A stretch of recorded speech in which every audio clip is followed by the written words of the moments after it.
Welcome to lecture number 4, Constitutional War Powers and the Enemy Within. I find this one's a particularly interesting one to me. When I was, years ago, first studying the Constitution, as I began to get to know the Constitution more in depth, I found that there were some of my political views that I held very strongly that I found were in conflict with the Constitution. And this was a great time of introspection for myself to weigh my own views and see why I believed them and how they compared with the views of the Founding Fathers. And in the end, I concluded the Founding Fathers were right and I was wrong. In fact, I want to go to this slide for just a moment. The American flag here, I want to symbolize for a moment the Pledge of Allegiance, because I believe the Pledge of Allegiance really gives us some guide into a proper attitude when we're studying the Constitution and find our views might be a little in conflict with it. That when we pledge our allegiance to the flag and to the republic for which it stands, when we're pledging our allegiance to the republic, the first question I ask is, what republic? And the answer that I come up with is the republic that is defined by two things. It's built on the foundation of the Declaration of Independence and the principles in there. And then the structure built on that foundation is the U.S. Constitution, which defines our republic, those two documents. And so when I pledge my allegiance to the republic, I'm literally pledging my allegiance to those principles within the Declaration of Independence and the U.S. Constitution. And if that's where my allegiance is, then my allegiance is not to any political party or to any political candidate or any media talk show host or other media pundit. My allegiance is first to the Constitution and the Declaration of Independence. In fact, even though I'm employed by the John Birch Society, my allegiance is not to the John Birch Society. I came to them because of their adherence to those principles, not the other way around. They didn't guide me to the Constitution. I first fell in love with the principles of the Constitution, and then I've sought to work with any groups and organizations who will help reinstate the Constitution and the principles of liberty.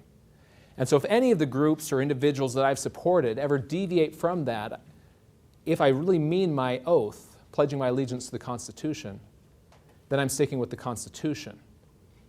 With that in mind, there's a great speech that many of you are probably familiar with by Patrick Henry, the conclusion of which you may remember, "Give me liberty or give me death." He gives us a great viewpoint, a great attitude towards this as well, where he says, "We are apt to shut our eyes against a painful truth and listen to the song of that siren until she transforms us into beasts." When something's uncomfortable, painful truth, we often don't want to know. Oftentimes people would rather, don't tell me, I don't really want to know. But then he challenges that viewpoint. Is this the part of wise men engaged in a great and arduous struggle for liberty? And then he gives his attitude, which is just the opposite. He says, "For my part, whatever anguish of spirit it may cost, I am willing to know the whole truth, to know the worst, and to provide for it." And that's certainly a far more wise position to be taking. That, go ahead, I do need to know the truth, no matter how painful it is, because we must provide for it. We must prepare for it.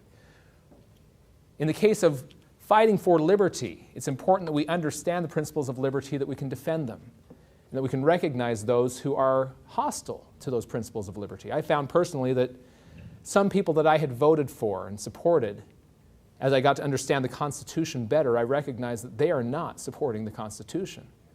And I kind of had to repent of some of the votes I'd made, supporting people that don't support these principles. And so by knowing the truth, it has helped me be able to provide for that knowledge, to be able to prepare and to defend liberty better. So with that basis, I want to talk about some of these principles that we're pledging our allegiance to, starting with the Declaration of Independence. You're probably familiar with the second paragraph where it says, "We hold these truths to be self-evident, that all men are created equal, that they are endowed by their Creator with certain unalienable rights." Now the next one, the next line, which is a little less commonly known, gives us a definition for the purpose of government. And I recommend when you're interviewing someone that's running for office, ask them that question. In your view, what do you feel is the purpose of government? Thomas Jefferson, in the Declaration of Independence, gave us a great definition. He said that to secure these rights, these God-given, unalienable rights, to secure these rights, governments are instituted among men. The purpose of government is to protect or to secure our God-given, unalienable rights. Two questions. First of all, why are these unalienable rights? It's because of where they came from. These rights don't come from government, they come from God. And if they come from God, no earthly man or organization, no government has the authority to take these rights from us. Now, the next question is then, if government is engaged in anything besides that, are they really fulfilling their proper role of government? If government's doing something other than protecting our rights, they're probably doing something they should not be. And that's probably the simplest test I've ever heard for what is really constitutional and what is not. Is it, when it comes down to it, protecting our God-given unalienable rights, or is it doing something else? Now with that, I want to compare these core principles to the principles that the Charter of the United Nations is founded on. Now first of all, this started off with a recognition that there is a God, and that God is the grantor of our rights. Now, the Charter of the United Nations never mentions God. And when you take God out of this picture, what happens to our unalienable rights? If they don't come from God, well, they must come from government. And if they come from government, then government can take them away. And so by removing those things, these unalienable rights now become conditional rights. And the limited purpose of government now becomes unlimited. And that's exactly the philosophy that the United Nations is built upon.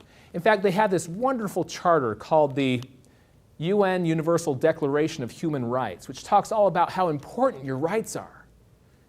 Except there's this little clause in there that really destroys the whole meaning. It says, rights and freedoms may in no case be exercised contrary to the purposes and principles of the United Nations. Think about what that's saying. Your rights cannot be exercised in any way that's contrary to our agenda. In other words, you can have your rights as long as they don't get in our way. How does that compare to unalienable? Well, it's just the opposite, isn't it? That's directly contrary to the principles that our nation was founded on in the Declaration of Independence, of having unalienable rights, and then the Constitution written to protect those unalienable rights. What this means to me is that this United Nations concept is incompatible with the principles our nation was founded upon, this republic we're pledging our allegiance to. And either we must end our membership with the United Nations, or we must give up the principles our nation was founded on. They cannot coexist for long. So next, 4 key principles. The first one actually comes from the next part of the Declaration of Independence, the very next line, the concept of delegated powers. After it says the purpose of government was to protect those God-given rights, it says then deriving their just powers from the consent of the governed. Who are the governed? We the people. We consent to government having certain power. Where did we give our consent to the federal government having power? Well, it's the Constitution. And again, as we've said before, if it's not on the list of delegated powers, then they don't have that power.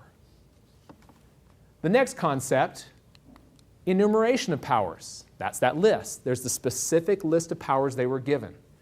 James Madison refers to this concept in Federalist number 41, where he says, for what purpose could the enumeration of particular powers be inserted if these and all others were meant to be included in the preceding general power? We didn't mean to give Congress unlimited power. We gave them specific enumeration of powers. Why did we bother enumerating them if they can do anything they want? Couple that with what Alexander Hamilton says later in the Federalist Papers. He says that this enumeration of powers would be absurd as well as useless if they could do whatever they wanted, if we had unlimited government. Third principle here is the separation of powers. Now, this is one thing I do remember learning in grade school, and that is that we have three branches of government. An executive branch, which is the president and his departments. We have the legislative branch, U.S. Congress, the House and Senate. And then we have the judicial branch, the Supreme Court and the lesser courts. And certain powers are given to each that cannot be shared or crossed between them. There are certain powers, like the power to legislate. Remember before, we talked about in Lecture 2, all legislative powers, herein granted, are vested in Congress, which means that the power to legislate, the power to write law, is only in Congress, and that the president has no real constitutional power to write law, although he does it all the time. And I'm not speaking of any specific president. Every president in my lifetime has done so. But at the same time, there's no legislative power in the judiciary, and yet our Supreme Court creates new laws frequently. Clearly against this third principle is separation of powers. We'll cover some more concepts of separation of powers later today. The last one is the division of powers. This is that some of these powers are reserved to the people. The 10th Amendment covers that concept, that some powers are to the federal, some are to the state, and some are to the people. And so the question I ask is, whose jurisdiction is this concept? For example, the management of wolves, wildlife. Clearly, there's nowhere in the Constitution that there was an enumerated power for the federal government to control the wildlife within the states. So it's not in their jurisdiction. It could be in the states, it could be in the people, but that's up to we the people. If we delegate that power to our state, then the state might manage the wildlife, might manage the wolves. But in another state, the people could choose to not delegate it to the states, but maybe to their county, and on a county-by-county basis, they manage their wolves or other wildlife. It's a matter of jurisdiction, but clearly by the Constitution we know that it's not federal. It has nothing to do with their jurisdiction. So those are the four key principles that really are very foundational in understanding what it is we're pledging our allegiance to. I always refer to the Pledge of Allegiance as a citizen's oath of office. It's very similar to when an elected official raises their hand to the square and swears an oath of office to uphold the Constitution. Literally, when we the people pledge our allegiance to the flag and to the republic, we're doing the same thing. So, the topic at hand today, talking about constitutional war powers. First, I want to introduce you to just a few statements from the Founding Fathers that give us a feel for what was their concerns, what was on their mind as they were drafting the Constitution. Here, John Adams gives us a very concise statement. Great is the guilt of an unnecessary war. You'll see that they took great pains to make sure that our nation would not too easily go to war, that we'd only go to war when we really intended to, really needed to. Because if our nation goes to war too easily, it costs the lives and fortune of our nation and that of others when it's unnecessary to do so. Another one, this one from James Madison, he says, the means of defense against foreign danger historically have become the instruments of tyranny at home. They were very leery of having a powerful military force in the hands of this central government, the federal government as we call it. They had just been through King George using their military. Remember, they were all British citizens, so the Redcoats were our standing army. And we had just gone through our own standing army being used against our own people to enforce tyranny of King George. And so they're very leery of creating that same kind of power and giving it to the president. In fact, in the Federalist Papers, James Madison goes through this in great detail, somewhere around 25 through 29, Federalist numbers 25 through 29. He examines this problem of how do you, on the one hand, have enough military power ready to go to defend your nation against a foreign invasion at a moment's notice. And on the other hand, you don't have this powerful military at the beck and call of the president to use to enforce tyranny. It was quite a problem that they debated extensively. It's a little late. If you don't have a standing army, it's a little late to start recruiting when someone's already invading your territory. You better have them trained and ready to go. And so the solutions they came up with, I find, are just brilliant, absolutely inspired. Alexander Hamilton goes on to explain some of their concerns as well. Federalist number 8. He says, safety from external danger is the most powerful director of national conduct. The violent destruction of life and property incident to war will compel nations, the most attached to liberty, to resort for repose and security to institutions which have a tendency to destroy their civil and political rights. And then his conclusion kind of sums it up. He says, to be more safe, they run the risk of being less free. So again, if we have too powerful of a military force in order to be as safe as possible, we risk going right back to where we were, with King George having that military power to enforce his tyranny. So you see the concerns they have. Now let me demonstrate to you the incredible solutions they came up with. As we turn into the U.S. Constitution, Article 1, Section 8, you may recall, can be separated into two categories. The enumerated powers in Section 8, and in this version that would be on page 17. The first portion of Article 1, Section 8 are the general welfare powers. And then as we get to Clause 10, which says to define and punish piracies, that's where we start into the common defense powers. Clauses 10 through 16. So we'll be going through most of those. We'll actually start with 11, right at the bottom of the page 17, where Congress has the power to declare war. I think that's pretty clear, isn't it? If it says here, Article 1, Section 8, the Congress shall have power to, and then you jump down to Clause 11, to declare war. Who can declare war? Congress. There's not really any gray area here, is there? When was the last time that Congress declared war? Well, that was World War II. Have we been involved in any wars since then? Quite a few.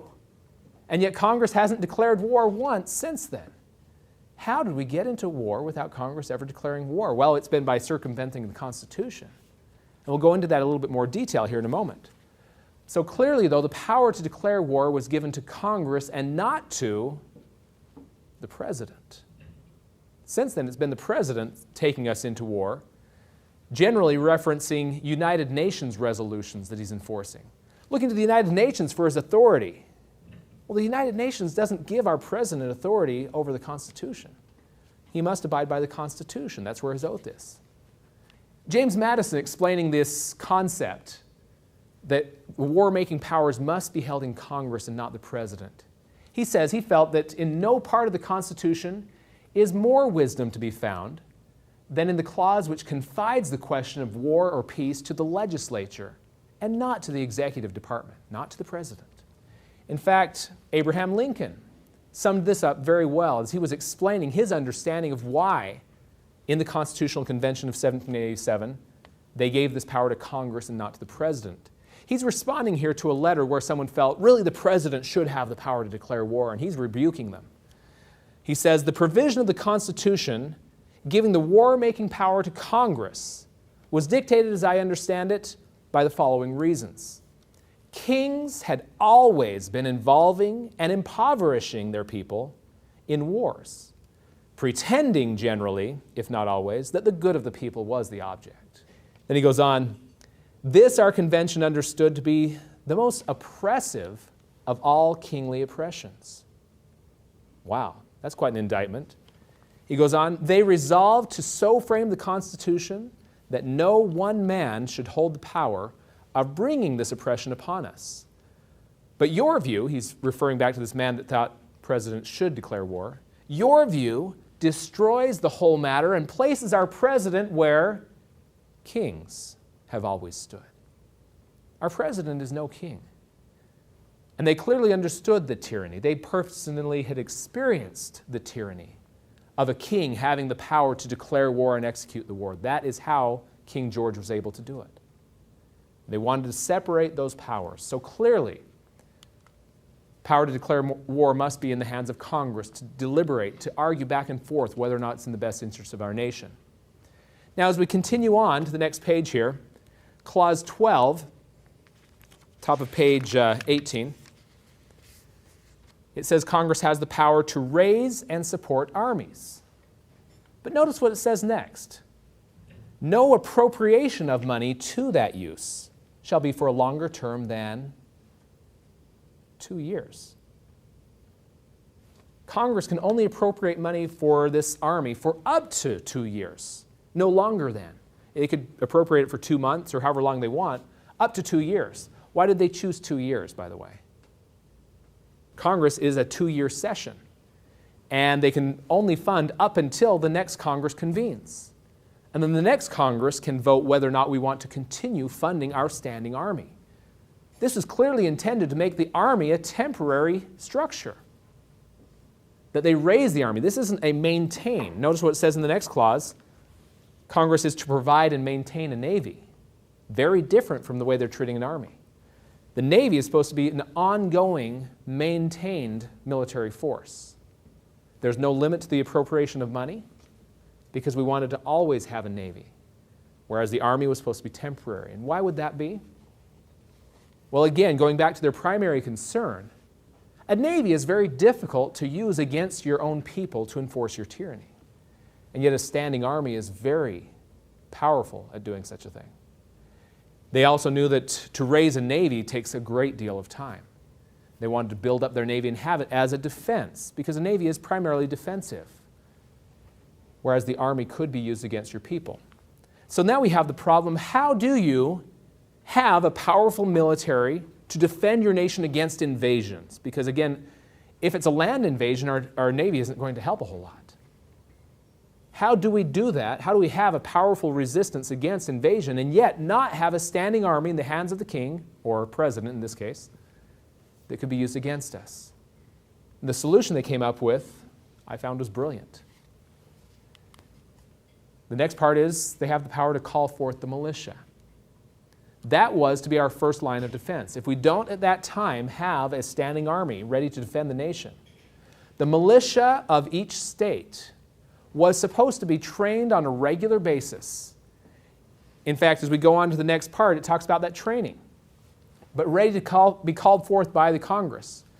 The next portion, it actually says, the next clause, to make rules for governing regulation of land and naval forces. Then the next one, to call forth the militia. Notice what it says for. Congress has the power to call forth the militia to execute the laws of the Union, suppress insurrections, and repel invasions. That's our first line of defense when a land invasion happens. And then the next clause, clause 16, says that Congress has the power to provide for organizing, arming, and disciplining the militia, and for governing such part of them as may be employed in the service of the United States, those that they have called forth. But reserving to the states, respectively, the appointment of officers and the authority of training the militia according to the discipline prescribed by Congress. So we'll break this down for a moment. Congress has the power to organize, arm. It's actually their duty to organize, arm, and discipline the militia. But the states appoint the officers and actually execute the training. The militia is generally in the hands of the states, except when called forth by Congress. Now this is an interesting power. Congress, first of all, setting the rules of training, you could call it, the disciplining, organizing, arming, and disciplining. And then at the end it says, according to the discipline prescribed by Congress.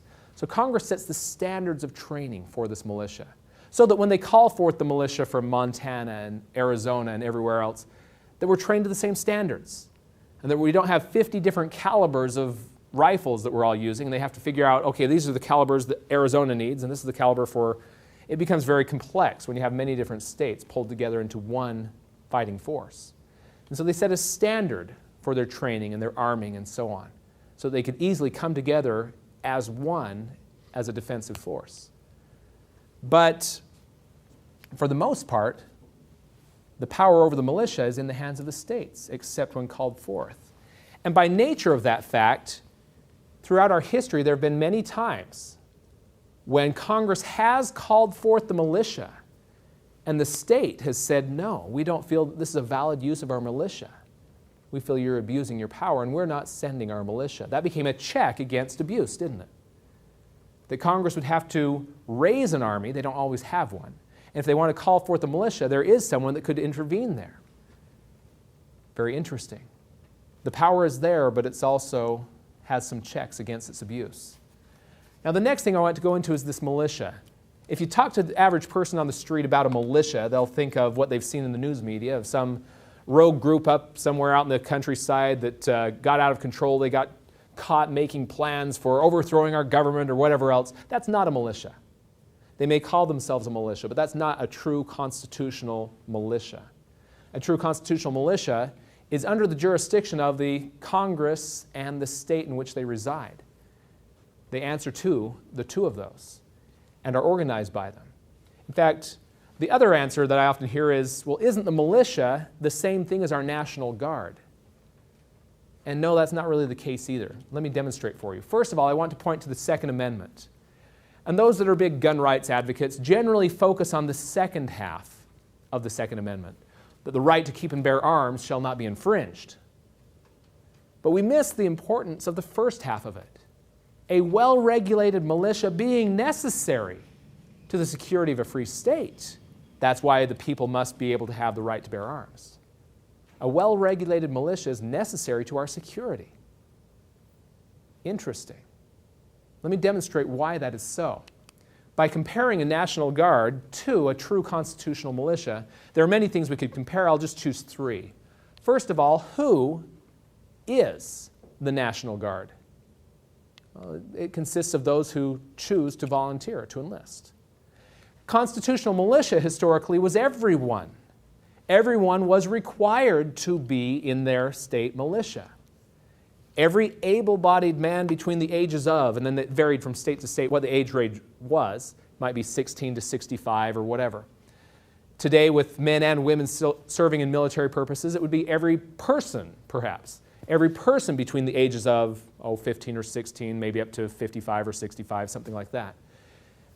Every able-bodied, meaning that if someone was deemed that they didn't have the physical capacity to participate, they would be given a waiver. But otherwise, it was your duty to serve.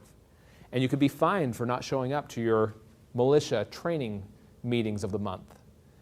And in fact, the next one here, where are the arms stored? This is another interesting difference. When you do your service with the National Guard and then it's time to go home again, do you bring your guns home? Do you bring the tanks home? Park them in your driveway? No. They're stored by the government, aren't they? You leave them at the armory. Government keeps the control of those weapons. Whereas in the constitutional militia, you were required to keep your guns in your home, ready to go at a moment's notice. In fact, they would do inspections.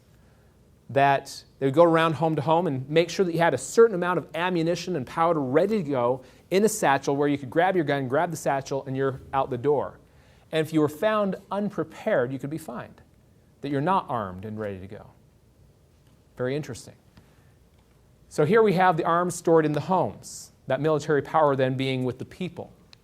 And then the last one here, can they be deployed abroad? Now remember, back a few clauses here. This would be in Clause 15. It said that Congress has the power to call forth the militia for three purposes. That was to execute the laws of the Union, suppress insurrections, and repel invasions. Which one of those has to do with being deployed to Iraq? None of them. The constitutional militia cannot be called forth into foreign service. For that purpose, they would have to raise an army. And so, clearly we are deploying our National Guard abroad, so the answer to that would be yes, they can.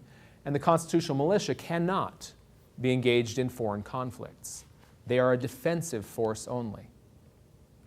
Now, of course, when we do raise the army, who do you raise it from? You do raise it from the general body of the people. So those that were serving in the militia could then enlist as part of the army. They'd be the same people. But the actual structure of the militia cannot be called forth abroad. Very different. Now, I want to emphasize a point here with a quote from, I don't too often quote the enemies, but Mao Zedong does give us a very good pointer here, and that is, he says, political power comes from the barrel of a gun. In this first structure, National Guard, who holds that barrel of the gun? Who controls it? Those arms are stored by the government. They're in the control of the government. In a constitutional militia, this barrel of the gun power is in the people, isn't it?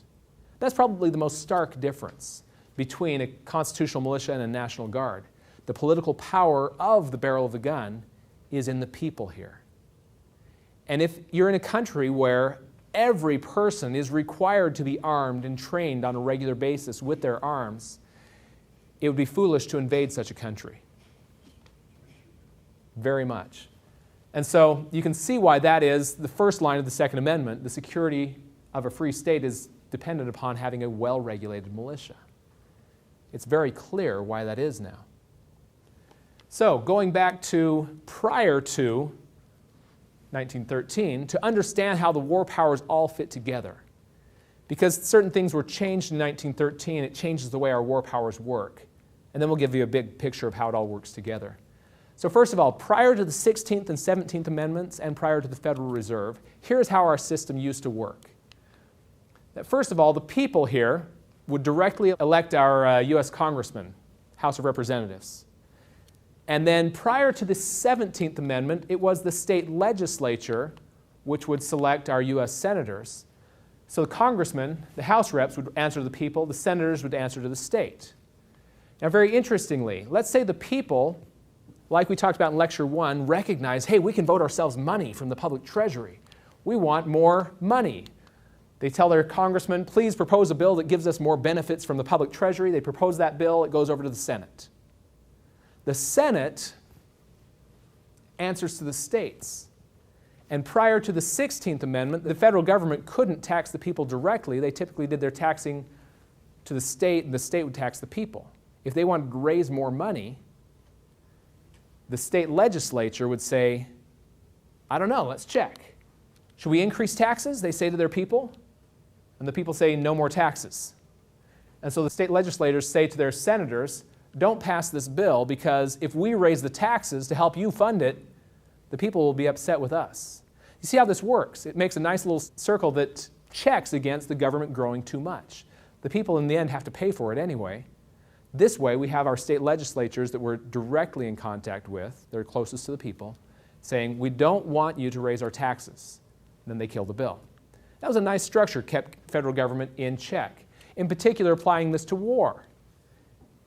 If the people feel there's a significant enough threat that we need to go to war, yes, we're willing to put our lives on the line for this war declaration. And the House declares war. The Senate then, speaking to their state legislature, does the legislature feel that there's enough threat they're willing to raise taxes to fund the war? And if the state legislature supports the Senate then declares war.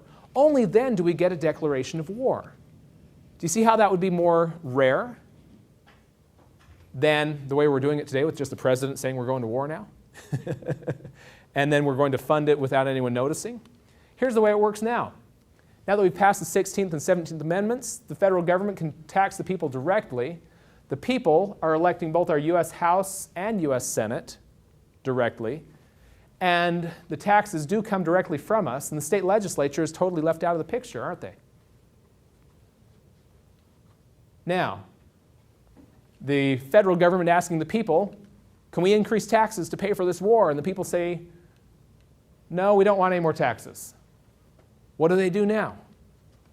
They say, if we can't raise taxes, but we still want to spend the money, we just created a new thing called this Federal Reserve.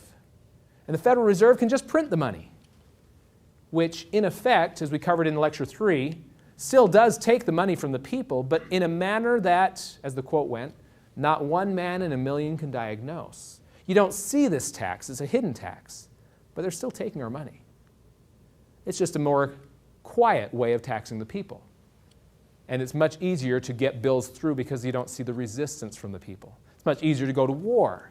I firmly believe that today, if each one of us were sent a bill on a monthly basis for our share of our war efforts, that there would be a large outcry against the war, where there isn't right now because we don't directly see that cost. So it's a good way of hiding the expense from the people so they can do it anyway. So now that's the grand big picture here. We have many different checks against going to unnecessary war put into the Constitution. The army is temporary. The militia can be called forth, but only for defensive purposes. And only when Congress declares war, both the House and the Senate, do you then feel comfortable that we have a nation united in the war effort. When our nation's united in the war effort, we never lose. We've only declared war 5 times in our history. I told you it'd be rare. Only 5 times. The War of 1812, Mexican-American War, Spanish-American War, and World War I and World War II. How do we do in those wars, by the way? We won. We won all of them, soundly. How have we done in the wars we've been involved in since then that we didn't declare? Not so well. I think there's a concept here that we're missing, that maybe if we actually go through the constitutional method of declaring war, there's some power behind it. There is. That we always win, and we win definitively, and it's a short order. You don't have these long, drawn-out wars that never seem to resolve. So with that great wisdom, I want to go to some additional great quotes. This man by the name of Hermann Göring, was one of Adolf Hitler's top men. And during the Nazi war trials, the Nuremberg war trials they called it, he made a very interesting observation. He said, "Of course the people don't want war. Why would some poor slob on a farm want to risk his life in a war when the best he can get out of it is to come back to his farm in one piece? Naturally, the common people don't want war, neither in Russia, nor in England, nor in America, nor in Germany for that matter. That is understood. But after all, it is the leaders of a country who determine the policy, and it's always a simple matter to drag the people along, whether it's a democracy, or a fascist dictatorship, or a parliament, or a communist dictatorship. You can always lead the people into war." Now, the person interviewing him from America, Dr. Gustav Gilbert here, replies to him, "There is one difference. In a democracy, the people have some say in the matter through their elected representatives, and in the United States, only Congress can declare wars." Well, he's exactly right. Unfortunately, we've abandoned that principle. But Mr. Göring counters him and says, "Oh, that's all well and good, but voice or no voice, the people can always be brought to do the bidding of their leaders. That is easy. All you have to do is tell them they're being attacked, and then denounce the pacifists for lack of patriotism and exposing the country to danger. It works the same in any country." I'm afraid that as I began learning these principles, that sounded all too familiar to me. This idea of telling us we're being attacked and then denouncing the pacifists for lack of patriotism. Don't you support the troops? Well, sure, but that doesn't mean I support their misuse. Now, a little more recently, General Douglas MacArthur pointed to this very same thing happening in our day. He says, "Our government has kept us in a perpetual state of fear, kept us in a continuous stampede of patriotic fervor, with the cry of grave national emergency. Always there has been some terrible evil at home or some monstrous foreign power that was going to gobble us up if we did not blindly rally behind it." See, the power of war is a great way to control your own people, as well as conquering other nations. There's a great amount of liberties that are lost for the cause of war. Norman Vincent Peale summed it up rather succinctly here. He says, "Americans used to roar like lions for liberty. Now we bleat like sheep for security."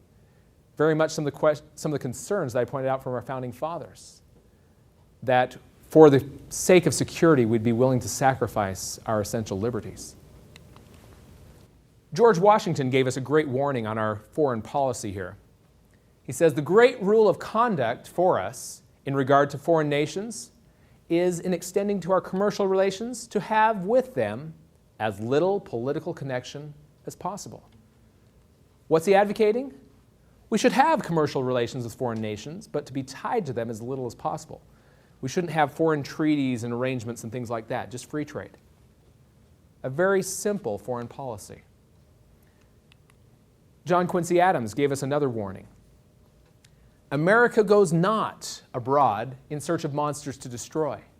She is the well-wisher to the freedom and independence of all. She is the champion and vindicator only of her own. Our military is to be used to protect us. That's their purpose. That's what we fund them for, and that's what our lives are for.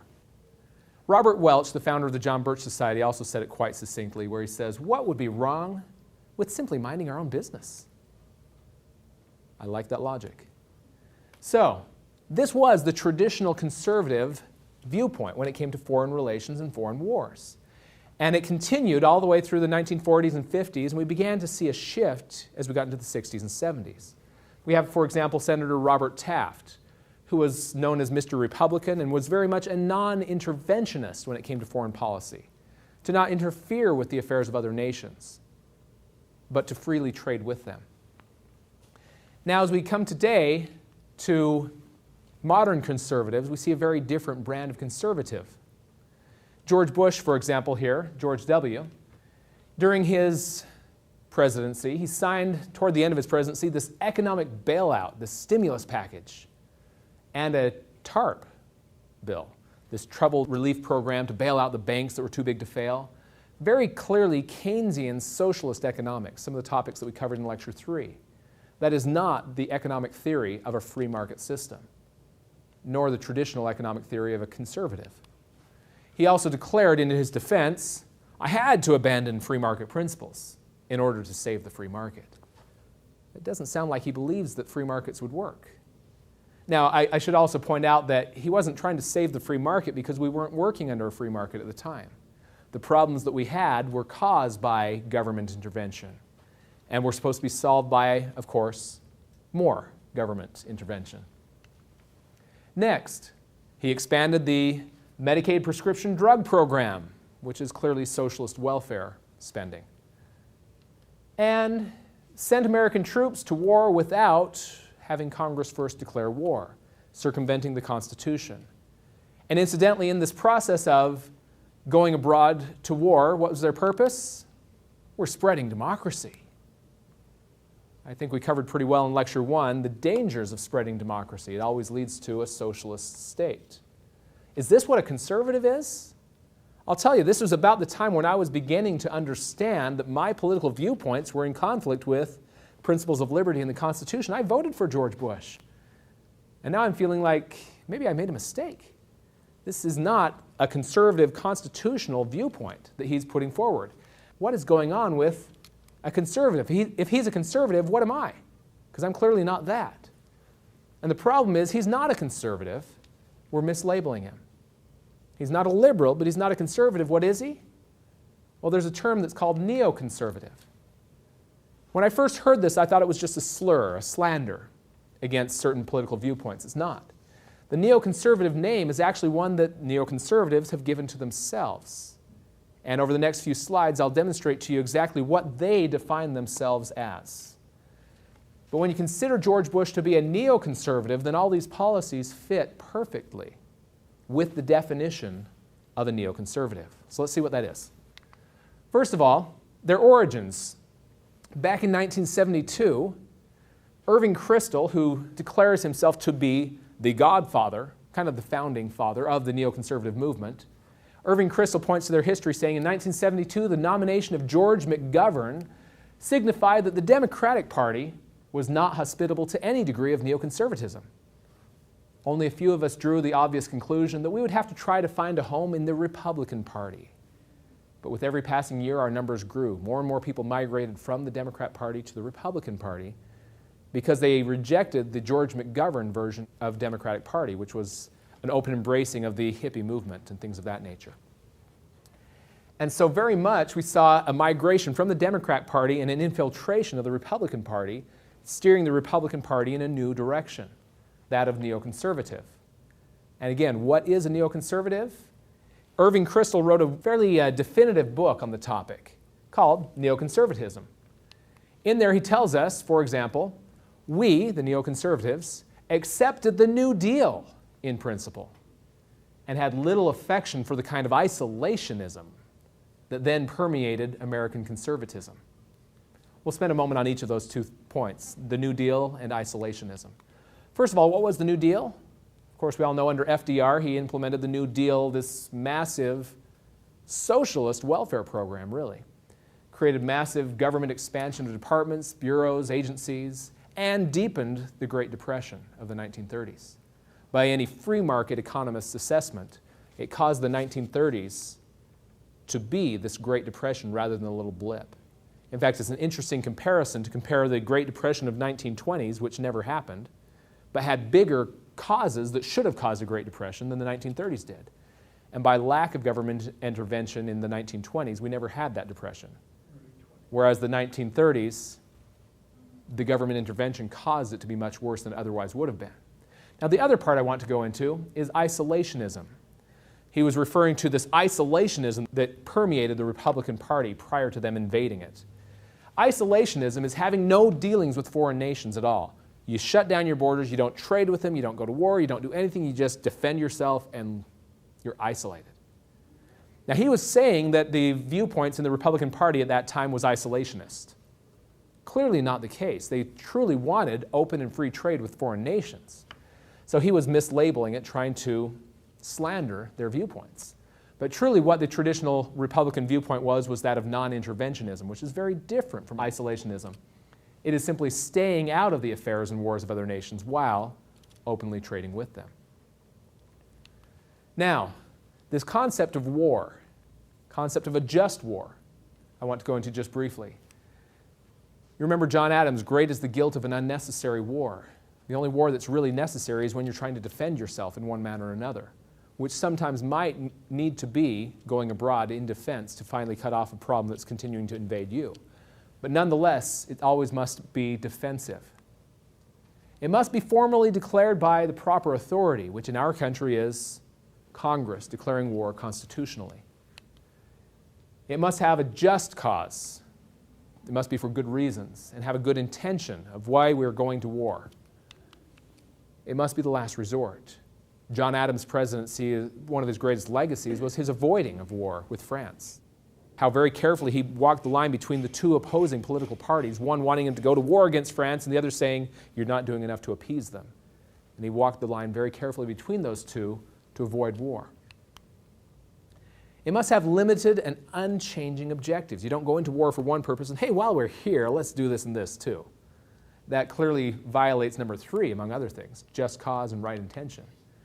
It must be proportionate means. It means that you're not just going in to level the entire country of every living thing, but only those that are military combatants, which goes right into number 7, that non-combatants would have immunity. We don't try for civilian casualties. That would be just war. That was the traditional vision that our founding fathers had when we did need to go to war. These were the general considerations that they held. Now, contrary to that, today we have a new concept, that of preemptive war. The type of war that is not defensive, it's an act of aggression. It's a type of war that started without being attacked and without any certain expectation of being attacked. Just that they might be a threat to us, so we better go in there and conquer them before they become such. Clearly the opposite of just war. Now, going back to Irving Kristol again, he gives us a little more insight here. He says the conservative welfare state is perfectly consistent with the neoconservative perspective. What's a conservative welfare state? That seems to me to be a contradiction of terms. But again, perfectly consistent. So that gives us one of the keys to what a neoconservative is. They definitely support a welfare state, like the New Deal. And interventionist foreign policy. They don't believe in this isolationism, as he labeled it, including spreading democracy. Those are 2 key points of what a neoconservative stands for then. Socialist welfare programs at home and foreign interventionism and spreading democracy. The third point that I want to make was the most surprising to me. He says, I regard myself lucky to have been a young Trotskyite and have not one single bitter memory. He's a Trotskyite? Y'all know who Trotsky was, right? We'll go into that in just a moment.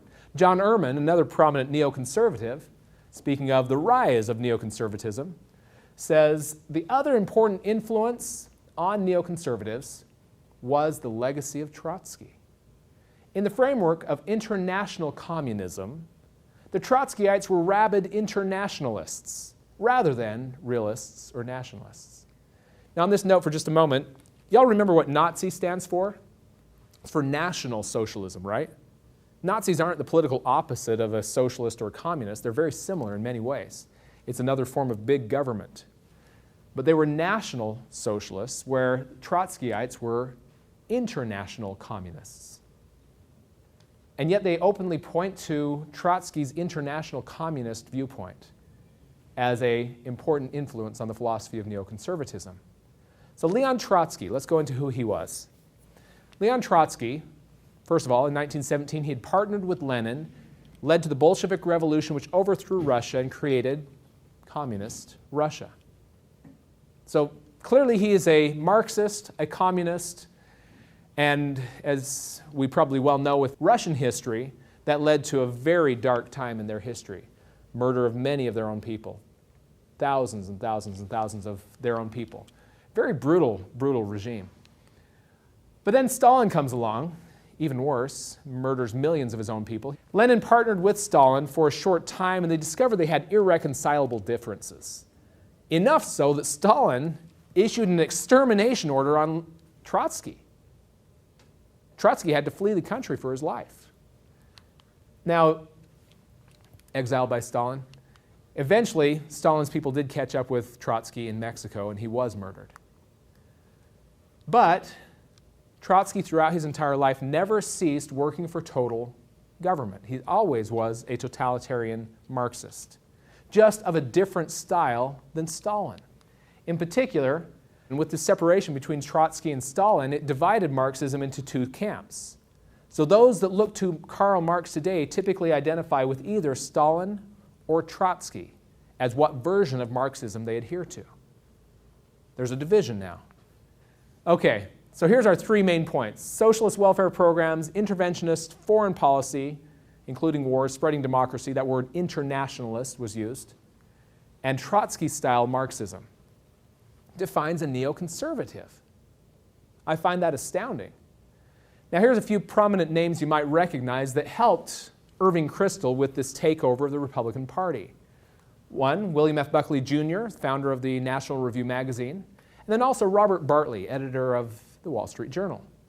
Let's go into each of them for just a moment.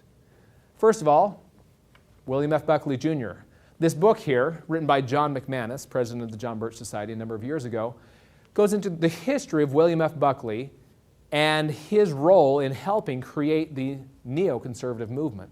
This book, Pied Piper for the Establishment, is an excellent understanding of both the history of neoconservatism as well as his role in it. Now in here, he quotes William F. Buckley Jr., declaring, "We have got to accept big government for the duration, the instrument of a totalitarian bureaucracy within our shores, and the attendant centralization of power in Washington." Now again, does that sound conservative to you? Not very. That's very fitting with the neoconservative, though. But notice the year. 2 decades before they finally founded the neoconservative movement, William F. Buckley was already a neoconservative. Now, Joseph Sobran, who worked for 21 years with William F. Buckley at National Review, finally was, as he became more and more aware of some of what was going on there at National Review, he was, as it says here, unceremoniously dismissed. He was kicked out. Now, I've enjoyed Joseph Sobran's articles through the years. Unfortunately, he passed away a couple of years ago.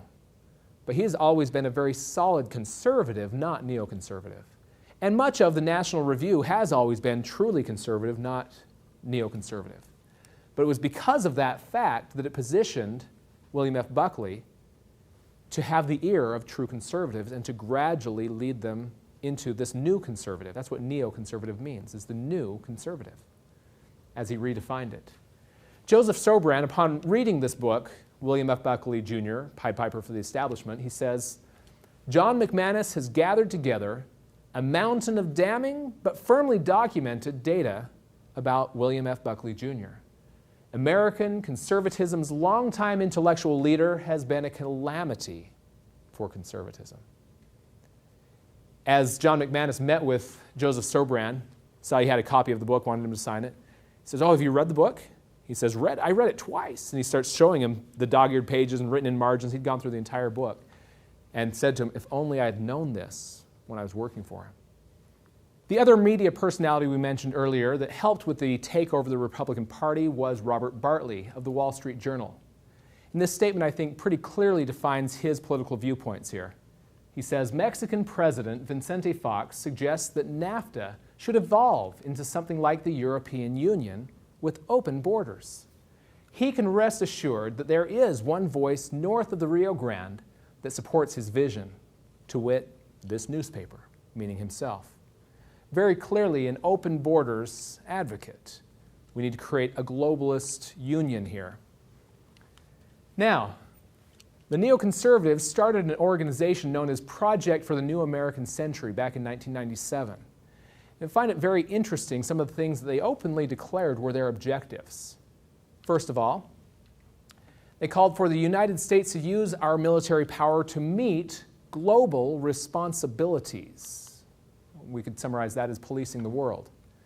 The next one was to strengthen its ties with its allies, very opposite of what George Washington was suggesting we should do, having as little to do with them as possible. So, unnecessary entangling alliances. We should challenge regimes that are hostile to our values. Preemptive wars. And then we should also insist on political and economic freedom abroad. But the form of freedom that's supposed to be is through spreading democracy, not a true constitutional republic.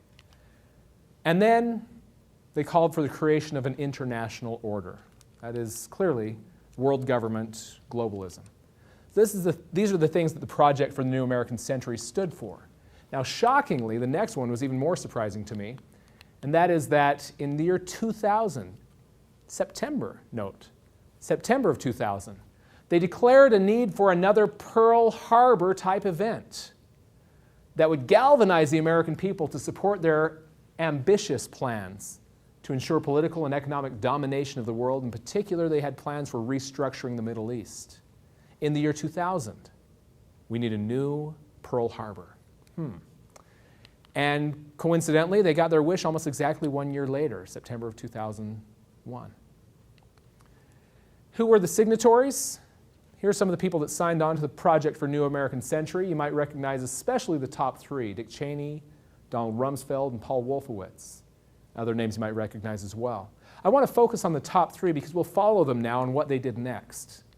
First of all, the Cheney, Rumsfeld, Wolfowitz trio wanted Bush 1 to reinvade Iraq in '92 and to finish the job, to completely get rid of its leader and spread democracy.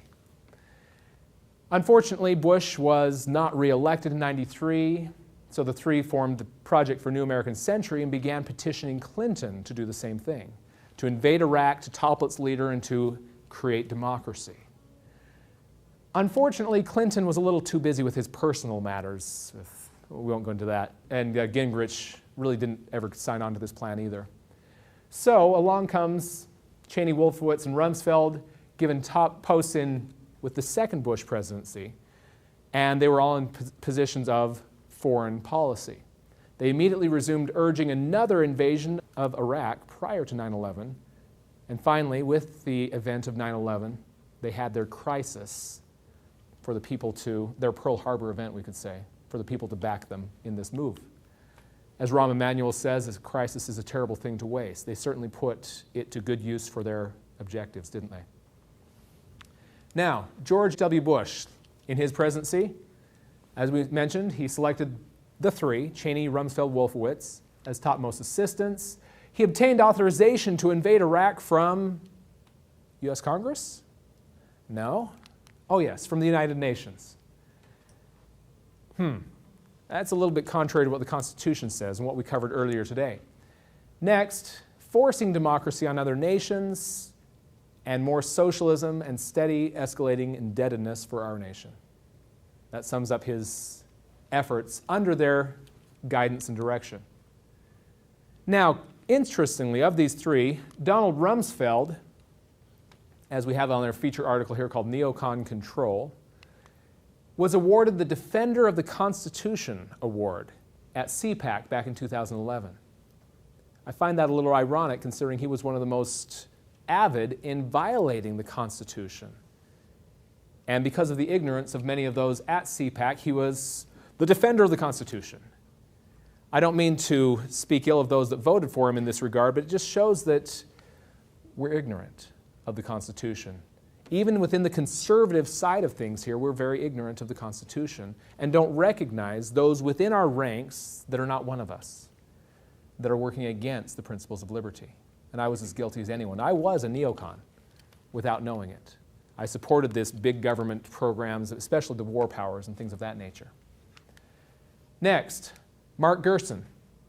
The neoconservatives have so changed conservatism that what we now identify as conservatism is largely what was once neoconservatism. And in so doing, they have defined the way vast numbers of Americans view their economy, their polity, and their society. And I must say that did describe me as well before I began understanding what we're covering today. Samuel Francis. He also points out the whole concept of conservatism in America is virtually devoid of meaning, in large part because conservatives have made the seminal error of allowing dilettantes like Mr. Buckley to define it for them in the first place. We've allowed him to redefine what a conservative is. Now, prominent neoconservatives that are also members of the Council on Foreign Relations. You might recognize a few of these faces or names. In particular, Dick Cheney, prominent neoconservative, Council on Foreign Relations member. Charles Krauthammer is one I've seen on Fox News a lot lately. He is a common commentator, I guess you'd say. Newt Gingrich, wasn't he running for political office somehow recently? Oh yeah, president. And John McCain in the last round running for president as well. Who's Rupert Murdoch? Well, here's your little clue. You have the little logo in the background here, Fox News. He's the owner of the Fox News media empire. And the Council on Foreign Relations neoconservative. Now, just to make things a little more confusing, I thought that Obama was clearly the liberal in the race. But because Obama has turned on his own statements about war in order to promote the Libyan incursion, Obama is now a born-again neocon, says William Kristol, son of Irving Kristol, the founder of neoconservatism. William Kristol is also a very prominent neoconservative. He's kind of gloating that, hey, look, Obama's joined our ranks, spreading the war front. So, just to make things a little more confusing, it seems that the two parties are almost identical, doesn't it? Carroll Quigley pointed to this as one of their objectives, that the two parties should be almost identical, so that the American people can throw the rascals out at any election without leading to any profound or extensive shifts in policy. And I'm afraid that's what we generally get at the general elections, is a choice between two very similar candidates. Quick review. We covered those 3 points of what a neoconservative stands for: socialist welfare, interventionist foreign policy, and spreading democracy. They look to Trotsky as their leader. Mostly it's Republicans that are neoconservatives, though sometimes they are still on the Democrat side of the ticket. They always claim to support the troops. I don't know. Supporting the troops by setting them off into wars that aren't for our own best interests, I'm not sure if that's supporting them. But they emphatically support war and consistently back socialist legislation. And they want the United States to remain entangled in the United Nations, despite the fact that we covered earlier that it's directly in conflict with our own founding principles. Ron Paul gives us a good concluding definition here. He says, neoconservatism is not the philosophy of free markets and a wise foreign policy. Instead, it represents big government welfare at home and a program to spread their version of American values throughout the world. Good, concise definition. So, if in the next presidential general election you have a choice between a liberal, a Stalinist on the one hand, and a Trotskyite as the conservative, who would you vote for? Not much of a choice, really, is there? And really the difference between the two is that the Stalinist tends to focus their energies more on the home front, in the welfare state, although they do expand the warfare front a little bit, like Obama's doing. Whereas a Trotskyite puts more of their energy into the warfare front and less into the welfare front. And if you compare the last two presidents, Obama has certainly focused much more on the welfare front with his new health care law. And yes, he has expanded the war front a little bit. You look at George W. Bush. He expanded the war front tremendously, but he did increase the welfare state as well. It's a matter of degrees of what their emphasis is going to be. It's not a difference in principles and fundamentals. They're not opposites. It's just where do we want to put the emphasis? Again, the two parties are almost identical. For additional study, being that this is a very concise exposure to some of what's going on here, I highly recommend a couple things here. There's an article called Neocon Control, and then there's a book called The Shadows of Power. The Shadows of Power can be found at shopjbs.org. And then this article you can look up and just read it online. If you go to thenewamerican.com and do a search for Neocon Control, or if you even look up Neocon, you'll find Neocon Control. This article does a great job of showing where we are today, as well as the history in more depth than I have time to cover today, of the neoconservative movement, who they are, what they stand for. It's vital that we understand those who are working against freedom, so that we are not duped, like I was, into voting for those that are intent to destroy the Constitution. With that, that concludes lecture number 4. Thank you for joining us today.